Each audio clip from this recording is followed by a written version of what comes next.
हालांकि ये जो बौद्धिज्म है ये उनके इस प्रकार के आपको Leh Ladakh, Korea, Cambodia, Indonesia, वहाँ पर भी आपको इस टाइप के जो प्लेस हैं जहाँ पर ये मठ हैं, बौद्ध स्तूप हैं, वहाँ पर भी आपको इस प्रकार के स्ट्रक्चर मिल जाते हैं।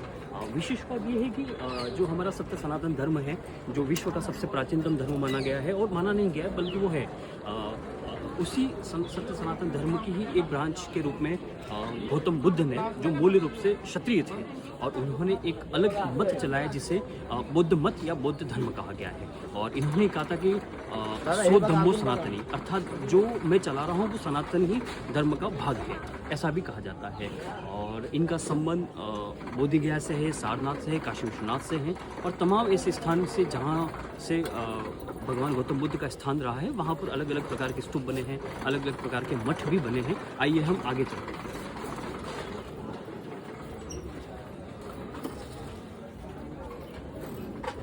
आप ये देख लीजिए, ये भी बहुत शानदार चीज़ है।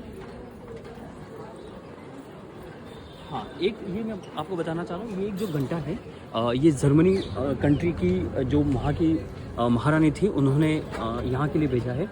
और ये जो लगभग 2.5 क्विंटल से ज़्यादा का इसका वेट है, और ये अष्ट धातु में बना हुआ है, और दिन में सिर्फ 2 ही बार बजता है, एक मॉर्निंग में और एक इवनिंग में।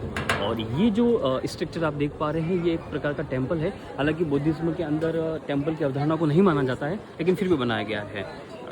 एक चीज़, दूसरी चीज़ ये कि ये भी फॉरेन के एक व्यक्ति थे, उन्होंने 1931 में यहाँ पर आए वो, और 1934 में उनकी डेथ होगी, इसके बाद ये बना हुआ है। आइए हम पीछे की ओर चलते हैं।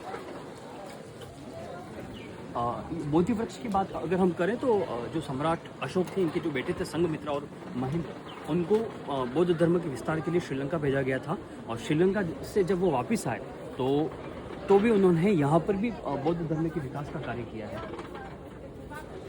अलग अलग प्रकार की मान्यताओं को उन्होंने जनमत तक पहुँचाने का काम किया है।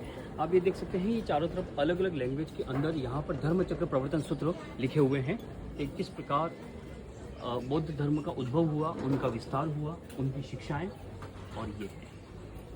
और आत्मदीपो भव की जो अवधारणा है वो भी गौतम बुद्ध ने ही दी है।